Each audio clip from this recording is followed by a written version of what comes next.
अस्सलाम वालेकुम दोस्तों, आज हम पेनरो इंजेक्शन के बारे में बात करेंगे। ये बोश फार्मास्यूटिकल कंपनी की प्रोडक्ट है। इसमें जो मेन साल्ट यूज़ होता है उसका नाम है मेरोपेनिम। मेरोपेनिम एक ब्रॉड स्पेक्ट्रम एंटीबायोटिक है जिसको लाइफ थ्रेटनिंग इन्फेक्शन में इस्तेमाल किया जाता है। मेरोपेनिम एक लाइफ सेविंग इंजेक्शन है जिसको डॉक्टर की हिदायत के मुताबिक आईसीयू में और सीवियर इन्फेक्शन में इस्तेमाल करवाया जाता है। इस इंजेक्शन के अगर यूजेस की बात की जाए तो इसको टाइफाइड बुखार में इस्तेमाल किया जाता है। यह इंजेक्शन सैल्मोनेला टाइफी बैक्टीरिया को और उसके इन्फेक्शन को जल्दी से ख़त्म करता है। इसलिए इस इंजेक्शन को टाइफाइड बुखार में बहुत ज़्यादा इस्तेमाल किया जाता है। इसके साथ साथ इस इंजेक्शन को मेनिंजाइटिस में भी इस्तेमाल किया जाता है। मेनिंजाइटिस एक सीवियर इन्फेक्शन है जो कि हमारे दिमाग को मुतासिर करता है।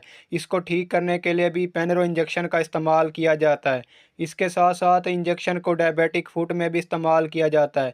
जो मरीज़ शुगर का शिकार होते हैं तो उनके पाँव पर शदीद किस्म के इन्फेक्शन और ज़ख़म हो जाते हैं, तो उसको ठीक करने के लिए भी पेनरो इंजेक्शन का इस्तेमाल करवाया जाता है। इसके साथ साथ इस इंजेक्शन को कॉम्प्लिकेटेड यूटीआई इन्फेक्शन में भी इस्तेमाल किया जाता है। जिन मरीज़ों को पेशाब की नाली में इन्फेक्शन हो जाए जिसकी वजह से उनको पेशाब करते वक्त शदीद जलन और दर्द महसूस हो और बार बार इन्फेक्शन हो रहा हो और ठीक ना हो रहा हो, तो उसको मुकम्मल तौर पर ख़त्म करने के लिए भी पेनरो इंजेक्शन का इस्तेमाल करवाया जाता है। इसके साथ साथ इस इंजेक्शन को लाइफ थ्रेटनिंग नमूनिया में भी इस्तेमाल किया जाता है। इसमें मरीज़ के फेफड़ों में इन्फेक्शन और सोजिश हो जाती है जिसमें मरीज़ को सांस लेने में शदीद दुश्वारी का सामना करना पड़ता है।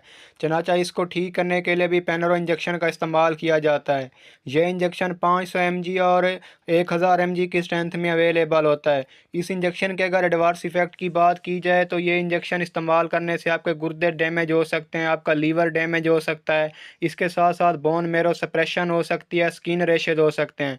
लिहाजा कोई भी इंजेक्शन, कोई भी एंटीबायोटिक अपने डॉक्टर के मशवरे के बाद ही इस्तेमाल करें।